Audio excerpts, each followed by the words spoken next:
Hi viewers, welcome to our channel DNSS Telugu knowledge. యాక్చువల్గా guys ఈరోజు మనం ఒక జాబ్ నోటిఫికేషన్స్ కోసం చూద్దాం అండి, హెచ్పిసిఎల్ గురించి. సో ఆ హెచ్పిసిఎల్లో జాబ్ నోటిఫికేషన్స్ ఏ వేకెన్సీస్ ఉన్నాయో చూద్దాం. ఇంకా వీడియోలోకి వెళ్ళినట్టయితే ఈరోజు వీడియోలో ఒక జాబ్ నోటిఫికేషన్ చూద్దాం అండి. అది హెచ్పిసిఎల్ నుంచి వచ్చింది, Hindustan petroleum corporation limited Mumbai నుంచి వచ్చింది, ముంబై బ్రాంచ్ నుంచి వచ్చింది నోటిఫికేషను. అంటే ఈ నోటిఫికేషన్లో ఏంటంటే ఇది హెచ్పిసిఎల్ అనేది 54th ప్లేస్ అండి. 250 గ్లోబల్గా చూసుకున్నట్టయితే 250 గ్లోబల్ ఎనర్జీ కంపెనీస్ ఉన్నాయండి. Top 250 energy companies.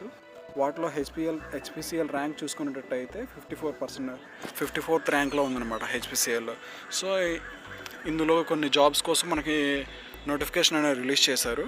అందులో మొత్తం వేకెన్సీస్ ఎన్ని ఉన్నాయి, ఏ బ్రాంచ్కి ఎన్ని వేకెన్సీస్ ఉన్నాయి అనేది మీకు ఇప్పుడు చెప్తాను, డీటెయిల్గా చెప్తాను వినండి. దీనికన్నా ముందు ఇంపార్టెంట్ డేట్స్ ఏంటనేవి చెప్తాను, అవి కొంచెం చూడండి. ఇంపార్టెంట్ డేట్స్ ఏంటంటే అండి, దీని ఆన్లైన్ అప్లికేషన్ అనేది 3rd March 2021, అంటే ఈ రోజు స్టార్ట్ అవుతుందండి. లాస్ట్ డేట్ చూసుకున్నట్టయితే 15th April 2021, అంటే నెక్స్ట్ మంత్ 15th వరకు దీనికి లాస్ట్ డేట్ అనేది ఉంది. సో దీనికి పొజిషన్స్ ఏంటి, వేకెన్సీస్ ఎన్ని ఉన్నాయి ఈచ్ ఇండివిజువల్గా చూసుకున్నట్టయితే దీనికి డిగ్రీ క్వాలిఫికేషన్ ఉండాలండి. మినిమం 4 years ఇంజనీరింగ్ డిగ్రీ కానీ, లేదా 3 years బ్యాచిలర్ డిగ్రీ ఉంటుంది కానీ, ఇంజనీరింగ్ డిగ్రీ కంప్లీట్ చేసిన వాళ్ళు ఉండాలి. సో ఇందులో ఎన్ని పొజిషన్స్ ఉన్నాయనేది చెప్తాను, మీరు దాన్ని బట్టి మీరు అప్లై చేసుకోవచ్చు. మెకానికల్ ఇంజనీర్ 120 పోస్టులు అనేవి ఖాళీ ఉన్నాయండి. అది E2 గ్రేడ్ అనేది శాలరీ గ్రేడ్ E2 కింద వస్తుంది. అలాగే మ్యాక్సిమం యావరేజ్ 25 years ఉండాలండి.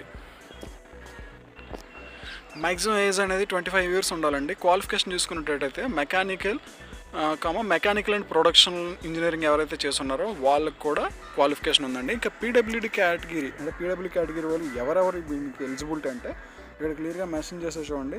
LV, D, HH, OA, BA, OL, LC, DW, AAV, ASD for male candidates only అండి. ఎస్ఎల్డి, ఎంఐ, ఎండి, అంటే ఎనీ కాంబినేషన్ ఉన్నా సరే అబోవ్ వాళ్ళు పైన కింద ఇచ్చే చూడండి.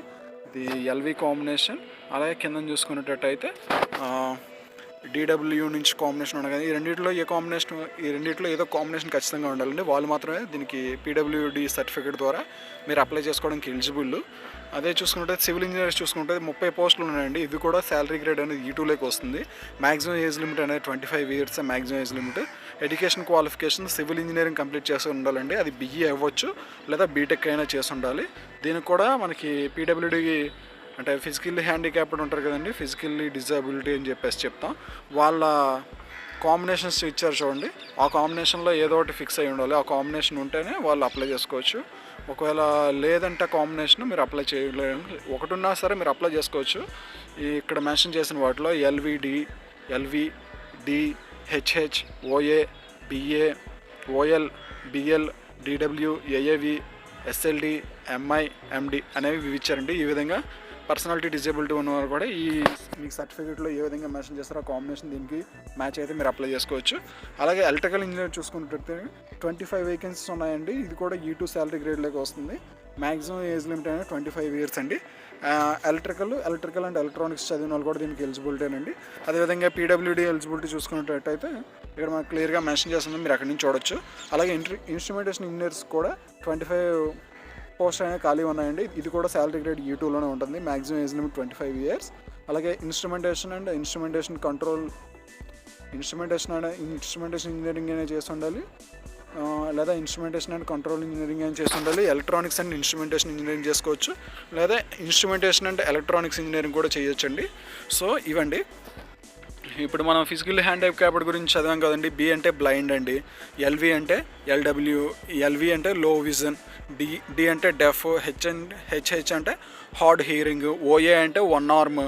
ఈ విధంగా మనకి అన్నీ కూడా ఇక్కడ క్లియర్గా మెన్షన్ చేసి ఉన్నాయి చూడండి. సో సిపి అంటే సెంట్రల్ పాలసీ. సో ఇవన్నీ డిజబిలిటీకి సంబంధించినవండి.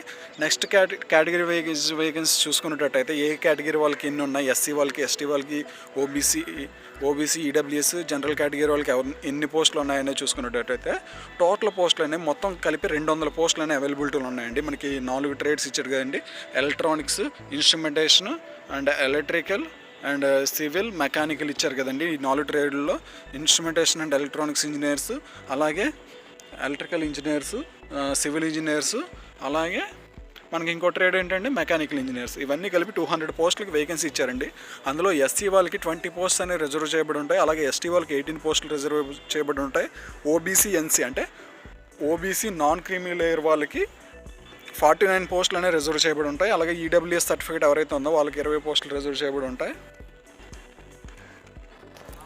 అలాగే ఎవరైతే జనరల్ కేటగిరీ వాళ్ళు ఉన్నారో వాళ్ళకి 93 పోస్టులు అనేవి ఉన్నాయండి. ఈ విధంగా టోటల్ 200 పోస్ట్స్ అనేవి ఖాళీగా ఉన్నాయి ఇందులో. సో ఎగ్జామ్ ఫీజు గురించి చూసుకున్నట్టయితే దీని ఎగ్జామ్ ఫీజు మాత్రం 1000 రూపాయలు ఎగ్జామ్ ఫీజు అండి. అలాగే 18% జిఎస్టీ కలుపుకుంటే 1180 రూపాయలు ఎగ్జామ్ ఫీజు ఉంటుందండి. ఇది నాన్ రీఫండబుల్ ఫీజు. సో ఈ ఫీజు మొత్తం మీరు పే చేయాల్సి ఉంటుంది. అలాగే మీకు సెలక్షన్ ప్రొసీజర్ ఎలా ఉంటుందంటే కంప్యూటర్ బేస్డ్ టెస్ట్ ఉంటుందండి. ఫస్ట్ 85% వెయిటేజ్ రావాలి మినిమం మీరు క్వాలిఫై అవ్వాలనుకుంటే. కంప్యూటర్ బేస్డ్ టెస్ట్ 85% వెయిటేజ్ తీసుకుంటారు.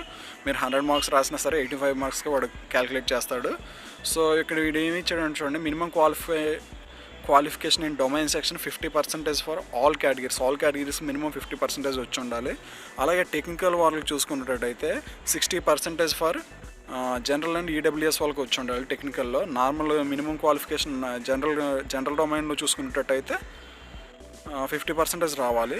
అదేవిధంగా overall technical plus graduate aptitude కలిపి 60% జనరల్ అండ్ ఈడబ్ల్యూఎస్ కేటగిరీకి రావాలి. 54% అనేది remaining candidates SC, ST, PWD, OBC, non creamy layer సంబంధించిన వాళ్ళకి రావాలి. అలాగే నెక్స్ట్ గ్రూప్ టాస్క్ ఉంటుంది అనమాట. Group discussion maybe minimum qualifying marks అనేది 40% ఉంటుంది. ఈడబ్ల్యూఎస్కి వీళ్ళకి 33.33% అంటే నియర్లీ 35% అనేది రిమైనింగ్ వాళ్ళకి ఉంటుంది. ఈడబ్ల్యూఎస్ అండ్ యూఆర్ఎల్ కాకుండా మిగతా వాళ్ళకి 35% నియర్లీ ఉంటుంది. అలాగే పర్సనల్ ఇంటర్వ్యూ ఉంటుంది. ఇందులో 40% స్కోర్ చేయాలి. దీన్ని 10% వెయిటేజ్ కింద తీసుకుంటారు పర్సనల్ ఇంటర్వ్యూని. అంటే మీరు 40 మార్క్స్ మీకు అటెండ్ అయినా దాన్ని 10 మార్క్స్ కుదించి దాన్ని ఫైనల్ రిజల్ట్స్కి యాడ్ చేస్తారు. లాస్ట్లో ఫైనల్ స్కోరింగ్ చూస్తారనమాట. ఇంతవరకు మీరు చేస్తారు కదా. కంప్యూటర్ బేస్డ్ టెస్ట్లో 85% వెయిటేజ్ తీసుకుంటారు. అలాగే 100 మార్కుల్లో 85%కి మీకు వచ్చిన మార్కులు ఎంత అనేది క్యాలిక్యులేట్ చేస్తారు. అలాగే గ్రూప్ టాస్క్లో 5% క్యాలిక్యులేట్ చేస్తారు. అంటే మీరు అక్కడ 10 ఉంటే బై హాఫ్ చేస్తారు. మీకు ఎన్ని మార్కులు వచ్చాయి 10 మార్క్స్ కనుకోండి గ్రూప్ టాస్క్, అందులో మీకు ఎన్ని మార్కులు వచ్చాయనేది అందులో హాఫ్ చేసి అంటే 5కి అంటే అవుట్ ఆఫ్ 5కి కన్వర్ట్ చేసి మీకు మార్క్స్ అనేవి యాడ్ చేస్తారు. అలాగే పర్సనల్ ఇంటర్వ్యూలో 10 మార్క్స్ కనుకుంటే 10 మార్క్స్కి మీకు ఎన్ని వచ్చాయనేది అంతా యాడ్ చేసి ఫైనల్ స్కోరింగ్ అనేది చూస్తారు. అందులో ఎవరైతే ఫస్ట్ 200 మెంబర్స్ ఉంటారో రిజర్వేషన్ వైజ్ ఫస్ట్ 200 మెంబర్స్ ఎవరైతే వాళ్ళ రిజర్వేషన్స్ అన్నీ కలుపుకొని ఎవరైతే ఫస్ట్ 200 మెంబర్స్ వస్తారో వాళ్ళు ఈజీగా జాబ్ సెలెక్ట్ అవుతారు. సో ఇందులో కరప్షన్ జరిగిపోద్ది అది ఇది అనడానికి లేదండి. ఇది జెన్యూన్గా జరుగుతాయి ఈ రిక్రూట్మెంట్స్. హెచ్పిసిఎల్ వాళ్ళది కొంచెం జెన్యూన్గా ఉంటుంది. అదేవిధంగా దీని పే స్కేల్ చూసుకునేటట్టయితే E2 శాలరీ గ్రేడ్ కదండి. 50,000 to 1,60,000 వరకు ఉంటుంది. అంటే మీరు ప్రొబేషన్ పీరియడ్ అంటే ట్రైనింగ్ పీరియడ్లో ఉన్నంత వరకు మీకు మినిమం 50,000 వస్తుందండి మీరు ఒకవేళ సెలెక్ట్ అయితే. రాను ఒక 4-5 ఇయర్స్ ఎక్స్పీరియన్స్ వచ్చేసరికి మీ శాలరీ అనేది 1,60,000 అవుతుంది. సో ఆ విధంగా మీకు సంవత్సరానికి 15.17 lakhs అయినా వస్తాయి. ఆ తర్వాత మీకు ప్రమోషన్లు వచ్చి మీ శాలరీ ట్రేడ్లు అనేవి మారుతాయి. ఇదండి దీనికి సంబంధించింది. ఇంకా మీకు డీటెయిల్ నోటిఫికేషన్ గురించి తెలుసుకోవాలనుకుంటే మాత్రం నేను కింద డిస్క్రిప్షన్లో నోటిఫికేషన్ లింక్ అనేది ప్రొవైడ్ చేస్తాను. మీరు అక్కడి నుంచి డైరెక్ట్గా మీకు కావాల్సిన ఇన్ఫర్మేషన్ అనేది ఇంకా మోర్ ఇన్ఫర్మేషన్ అనేది మీరు చూడవచ్చు నోటిఫికేషన్లో. ఇంతవరకు నేను ఎక్స్ప్లెయిన్ చెప్పాను కానీ అప్లికేషన్ ఫీజు అనేది మీకు ఎక్స్ప్లెయిన్ చేశాను ఆల్రెడీ. సో జనరల్ ఇన్స్ట్రక్షన్స్ ఉంటాయి కానీ మీరు ఎగ్జామ్కి ఆధార్ కార్డు పెట్టుకోవాలి, శానిటైజర్స్ ఇవన్నీ నార్మల్గానే మీరు పెట్టుకోవాల్సి ఉంటుంది. ఓకే, మ్యాక్సిమం ఏజ్ అనేది 25 years మాత్రం అండి. ఎవరైతే 25 years బిలో ఉన్నారో వాళ్ళు అప్లై చేసుకోండి, చాలా better. Thank you guys. I hope you understand guys. ఇంతవరకు ఎవరైనా మన ఛానల్ సబ్స్క్రైబ్ చేసుకోకపోయినట్టయితే ప్లీజ్ సబ్స్క్రైబ్ అవర్ ఛానల్. ఎందుకంటే ఇలాంటి మోర్ ఇంట్రెస్టింగ్ అప్డేట్స్ అనేవి మీకు ఇంకా చాలా తీసుకొచ్చేస్తాం. So please subscribe our channel. Thank you guys. Thank you for watching this video.